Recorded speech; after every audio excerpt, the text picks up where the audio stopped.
ఉంటాయి. సంపూర్వకంగా అంటే కాంప్లిమెంటరీ అంటాం. కాంప్లిమెంటరీ అంటే ఏంటిది? ఏ ఉంటే టీ తోటి, జీ ఉంటే సి తోటి, ఇట్లా కాంప్లిమెంటరీ అన్నమాట. ఓకేనా? ఈ ఒక డిఎన్ఏలోని నత్రజని క్షారాలు ఇంకొక డిఎన్ఏలోని నత్రజని క్షారాలతో ఎలా ఉంటాయి అని అంటే సంపూర్వకంగా ఉంటున్నాయి. అంటే సంపూర్వకంగా అంటే ఏంటిదన్నమాట? కాంప్లిమెంటరీ అంటే ఏ ఉంటే టీ, జీ ఉంటే సి అన్నమాట. అట్లా అంటే నెక్స్ట్ ప్యూరిన్ ఉంటే పిరమిడ్ తోటి, పిరమిడ్ ఉంటే ప్యూరిన్ తోటి జత కొడితే దాన్ని ఏమనాలి అని అంటే కాంప్లిమెంటరీ లేదా సంపూర్వకత అంటాం. ఓకేనా? రైట్.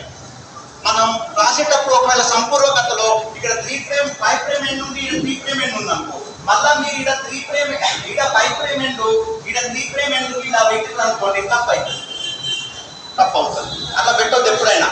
అవి ఎలా ఉంటాయి అంటే యాంటీ ప్యారలల్ గా ఉంటాయి అన్నమాట. ఓకేనా? అంటే ఇక్కడ 5' ఎండ్ ఉంటే ఇక్కడ 3' ఎండ్ తోటి ఎండ్ అయింది. మళ్ళీ ఇక్కడ ఇంకో 2 పోచలు ఉంటాయి కదా, 2 పోచలు ఇలా ఎండ్ అయినప్పుడు నెక్స్ట్ మళ్ళీ రెండో పోచ దేంతో స్టార్ట్ అవుతుంది? ఓకేనా?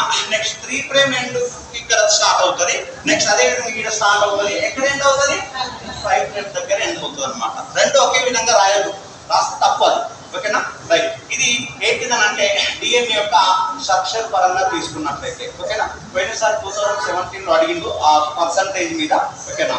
మరి అది పర్సంటేజ్ తెలవాలంటే మనకి డిఎన్ఏ స్ట్రక్చర్ మొత్తం తెలవాలి కదా. ఓకేనా? మళ్ళీ ఈసారి అదే అడుగుతాడని లేదు. నత్రజని క్షారాల సంఖ్య మీద అడగొచ్చు, నత్రజని ఒక మెలికలోని నత్రజని క్షారాల జతల మీద అడగొచ్చు. ఓకేనా? సంఖ్య మీద అడగొచ్చు, దాని యొక్క పొడవు అడగొచ్చు, పొడవులో యాంగ్స్ట్రామ్స్ అడగొచ్చు, నానోమీటర్లు కూడా అడగడానికి అవకాశం ఉన్నది. ఓకేనా? ఇది ఏంటిదని అంటే డిఎన్ఏ యొక్క స్ట్రక్చర్ పరంగా తీసుకున్నట్లయితే. కాన్సెప్ట్ క్లియరా? డిఎన్ఏ అంటే రైట్.